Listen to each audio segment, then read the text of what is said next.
السلام علیکم ورحمۃ اللہ وبرکاتہ۔ الحمد للہ رب العالمین والعاقبۃ للمتقین والصلاة والسلام علی اشرف الانبیاء والمرسلین نبینا محمد وعلی آلہ وصحبہ اجمعین وبعد۔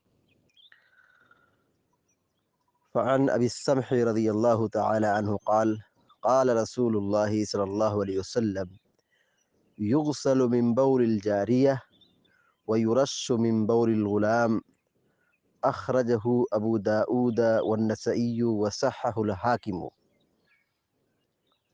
بلوغ المرام من ادلۃ الاحکام کی حدیث نمبر 26 ابھی آپ کے سامنے پڑھی گئی ہے۔ حدیث کے راوی ابو السمح رضی اللہ تعالی عنہ ہے۔ ابو السمح رضی اللہ تعالی عنہ کی سیرت کے حوالے سے بہت ساری معلومات نہیں ملتی ہے، بس اتنی بات ان کے تعلق سے اہل علم نے نقل کیا ہے کہ یہ اللہ کے رسول صلی اللہ علیہ وسلم کے خادم تھے، رسول صلی اللہ علیہ وسلم کی خدمت کرنے والے صحابی تھے، اور یہ کہیں غائب ہو گئے، گم ہو گئے، پھر بعد میں پتہ نہیں چل سکا کہ ان کی وفات کہاں ہوئی اور ان کی زندگی کے حالات کیا رہے۔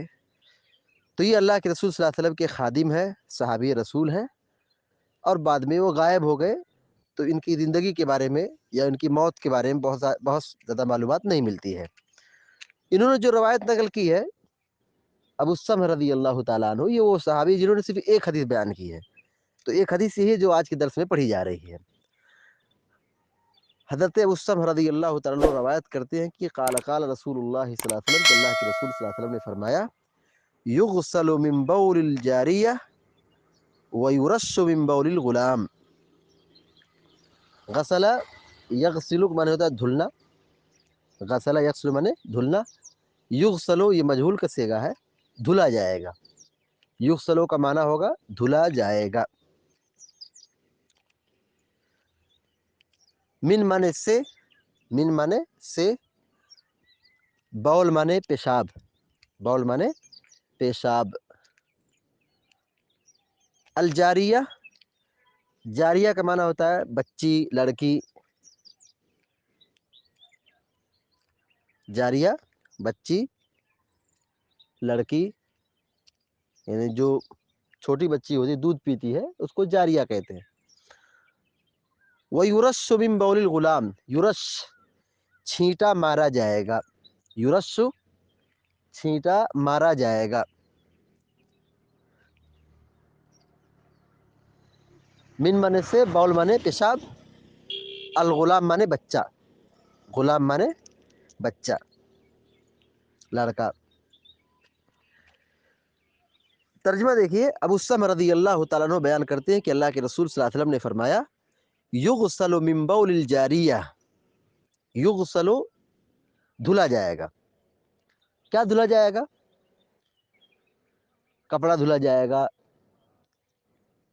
بستر دھلا جائے گا، جہاں پر وہ گندگی و پیشاب لگ جائے وہ حصہ دھلا جائے گا، یغسل دھلا جائے گا، من بول الجاریہ بچی کی پیشاب کی وجہ سے، یعنی بچی کا پیشاب اگر کپڑے وغیرہ میں لگ جائے تو اس کو دھلا جائے گا، یعنی پانی سے اس کو صاف کیا جائے گا۔ یعنی گود میں لیے تھے بچی کو، یا بچی بستر پر تھی، اس نے پیشاب کر دی، تو اس کا پیشاب جہاں جہاں لگے گا، بستر ہو کہ کپڑا ہو، تو اس کو صاف کرنے کے تعلق سے نبی صلی اللہ علیہ وسلم کی تعلیم یہ ہے کہ یغسل من بول الجاریہ، کہ کپڑے وغیرہ کو دھلا جائے گا بچی کے پیشاب کی وجہ سے، یعنی بچی کا پیشاب وہاں پہ لگ گیا ہے تو اس کو پاک کرنے کے لیے دھلا جائے گا۔ وَيُرَشُّ مِن بَوْلِ الْغُلَامِ، اور بچے کا پیشاب اگر ہے تو اس کے متعلق نبی صلی اللہ علیہ وسلم کہتے ہیں کہ یورش چھینٹا مارا جائے گا، پیشاب کرنے کی جگہ پر، یعنی جہاں پیشاب لگ گیا ہے، کپڑا ہے، بدن ہے، بستر ہے وغیرہ وغیرہ، اس کو پاک کرنے کے لیے چھینٹا مارا جائے گا۔ وَيُرَشُّ مِن بَوْلِ الْغُلَامِ، اور بچے کے پیشاب کی وجہ سے اس کو چھینٹا مارا جائے گا، یعنی بچے کو گود میں لیے تھے، بچہ پیشاب کر دیا تو اس جگہ پر پانی کا چھینٹا لگا لیں گے، مار لیں گے، تو وہ حصہ کیا ہوگا؟ پاک ہو جائے گا. یعنی اتنا حصہ تر کرے اس جگہ پر، اتنا چھینٹا مارے کہ وہ جگہ تر ہو جائے، تب وہ پاک ہوگا، تب وہ کپڑا پاک ہوگا. چھینٹا سے مراد یہ نہیں کہ آدمی ایک انگلی میں تھوڑا سا پانی لگا لے اور وہی انگلی سے چھینٹا مار دے یا چھٹکار دے، یہ معنی نہیں ہے. معنی یہ ہے کہ ہاتھ میں اتنا پانی لے لیں کہ اس جگہ کو چھینٹا مارے، اتنا مارے چھینٹا کہ وہ جگہ تر ہو جائے. جگہ تر ہونا چاہیے، تب یہ جگہ کیا ہوگی؟ پاک ہوگی، کپڑا پاک ہوگا. اس حدیث میں بچے اور بچی کے پیشاب کو پاک کرنے کا طریقہ بتایا گیا ہے. بچی اور بچے کے پیشاب کو پاک کرنے کا طریقہ بتایا گیا ہے کہ اگر وہ پیشاب کپڑے میں لگ جائے تو اس کو کیسے دور کیا جائے گا، کیسے پاک کیا جائے گا. تو حدیث میں تفریق کی گئی ہے. بچے کا پیشاب ہے تو اس پہ چھینٹا مارا جائے گا، بچی کا پیشاب ہے دھلا جائے گا. یہ تفریق ہے، یہ فرق ہے. بچے اور بچی دونوں کا پیشاب تو ناپاک تو ہے، لیکن دونوں کو پاک کرنے کا طریقہ الگ الگ ہے. بچی کا پیشاب ہے تو دھلنا پڑے گا، ضروری ہے. بچہ ہے، مذکر ہے، لڑکا ہے، تو اس کا پیشاب ہے تو اس پر چھینٹا مار دیا جائے گا. اور یہ چھینٹا مارنے کی جو بات کہی جاتی ہے، حدیث میں بیان کی گئی ہے، تو اس سے مراد کیا ہے؟ چھینٹا اتنا مارا جائے کہ جگہ تر ہو جائے. اور یہ چھینٹا کب تک مارا جائے گا؟ جب وہ بچہ دودھ پی رہا ہو. جب وہ دودھ پینا بند کر دے، دودھ کی جگہ کھانا کھانا شروع کر دے، اناج کھانا شروع کر دے، روٹی کھانا شروع کر دے، تو اب وہ حکم بدل جائے گا، اس کو بھی دھلنا پڑے گا. یعنی یہاں جو بچے کے پیشاب کو فرق کیا گیا ہے کہ اس کو چھینٹا مارا جائے گا، تو یہ چھینٹا مارنے کی جو مدت ہے یہ اس وقت تک کے لیے ہے جب تک بچہ دودھ پی رہا ہے. اور جب بچہ دودھ پینا بند کر دے، کھانا کھانا شروع کر دے، کھانے لگے، اناج کھانے لگے، روٹی کھانے لگے، تو اب اس بچے کو پیشاب کو بھی دھلا جائے گا، اور چھینٹا مارنا بند کر دیا جائے گا. تو حدیث میں یہ فرق کیوں کیا گیا ہے کہ بچی کا پیشاب ہے تو چھینٹا دھلنا ہے، اور بچے کا پیشاب ہے تو کپڑے میں لگا تو اس کو چھینٹا مارنا. یہ فرق کیوں کیا گیا ہے؟ پہلی بات تو یہ کہ اللہ کے نبی علیہ السلام نے ایسا حکم دیا ہے. نبی صلی اللہ علیہ وسلم جیسا حکم دے گا اس پر عمل کیا جائے گا. دوسری بات یہ کہ بچے اور بچی کے پیشاب میں فرق ہے، کیونکہ بچے کو گود میں لوگ زیادہ لیتے ہیں. بچے کو گود میں لوگ زیادہ لیتے ہیں تو ظاہر ہے وہ پیشاب بھی زیادہ کرے گا. تو اب زیادہ پیشاب کرے گا تو دھلنا کتنا مشکل ہے. بچہ گود میں ہے، لوگ اس کو ہمیشہ گود میں لیتے ہیں. بچی کو گود میں اتنا نہیں لیتے ہیں، بچی کو تو چھوڑ دیتے ہیں. کوئی کون کھلاتا ہے؟ ماں کھلاتی ہے، اور کون کھلاتی ہے. تو بچے کو لوگ گود میں زیادہ لیتے ہیں. ظاہر ہے جس کو گود میں لوگ زیادہ لیں گے وہ زیادہ پیشاب کرے گا. تو اس وجہ سے شریعت نے فرق کیا ہے کہ بچے کے پیشاب کو چھینٹا مارا جائے گا. دوسری وجہ یہ کہ بچے کا پیشاب جو ہے جب وہ نکلتا ہے تو ایک بہاؤ کے ساتھ آتا ہے، فورس کے ساتھ آتا ہے، تیزی کے ساتھ آتا ہے، جس سے وہ پھیلتا ہے. یعنی بچہ پیشاب کر رہا ہے تو اگر شرمگاہ پر کپڑا نہیں ہے، پیشاب کرے گا تو آدمی اگر بیٹھا تو اس کا پورا جسم خراب ہو جائے گا. یعنی بچے کا جو پیشاب نکلتا ہے تو فورس سے نکلتا ہے. کس سے نکلتا ہے؟ فورس سے نکلتا ہے، تیزی سے نکلتا ہے، پھیلتا ہے، منتشر ہوتا ہے. لیکن بچی کا جو پیشاب ہوتا ہے وہ پھیلتا نہیں ہے، ایک جگہ پہ آ کر لڑک جاتا ہے. تو اب ظاہر ہے کہ جو پھیل رہا ہے، جو تیزی سے نکل رہا ہے، پورا جسم خراب ہوگا. تو کہاں کہاں دھلیں گے؟ تو اس کا دھلنا کیا ہے؟ مشکل ہے. لیکن بچی کا پیشاب ایک جگہ پر گرے گا تو کپڑے کے ایک حصے کو دھلا جا سکتا ہے. تو بچی کا پیشاب پھیلتا نہیں ہے، زیادہ دور تک بڑھتا نہیں ہے. لیکن بچے کا جو پیشاب ہے وہ تیزی سے نکلتا ہے اور فورس کے ساتھ بہتا ہے اور پورے جسم تک پھیل جاتا ہے. تو جس وجہ سے اس کا دھلنا، جسم کے مختلف حصوں پر دھلنا، یہ بہت ہی دشوار ہوتا ہے. اس لیے بچے کے پیشاب کو دھلنے کا حکم دیا گیا چونکہ وہ جگہ کم ہے، اور بچے کے پیشاب کو چھینٹا مارنے کا حکم دیا ہے تو اس لیے کہ وہ کئی جگہ پر پیشاب کا چھینٹا منتشر ہوتا ہے. تیسرا فرق یہ ہے کہ بچے کے پیشاب میں بدبو زیادہ ہوتی ہے اور بچے کے پیشاب میں بدبو کم ہوتی ہے. بچے کے پیشاب میں بدبو زیادہ ہوتی ہے اور بچے کے پیشاب میں بدبو کم ہوتی ہے.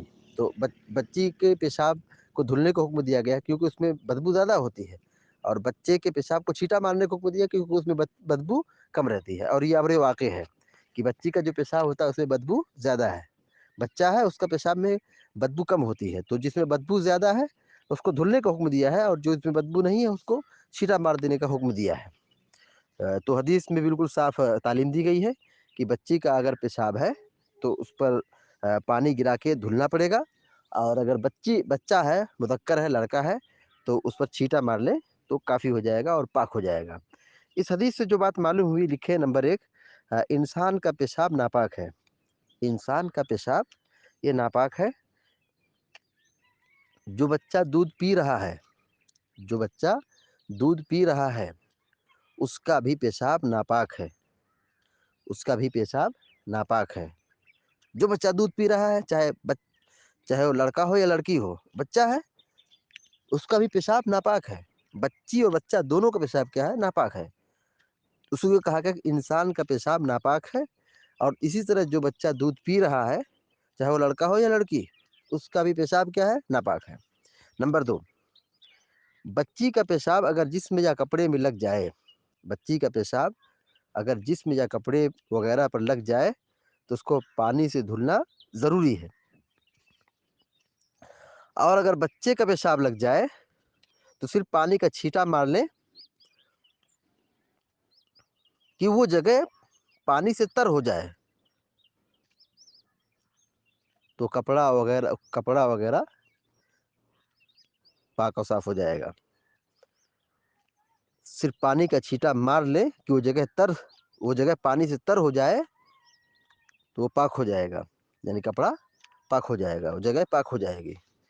تیسری بات یہ معلوم ہوئی کہ بچہ اور بچی کا پیشاب میں فرق ہے، بچے اور بچی کے پیشاب میں فرق ہے، دونوں کا پیشاب ایک جیسا نہیں ہے، دونوں کا پیشاب ایک جیسا نہیں ہے۔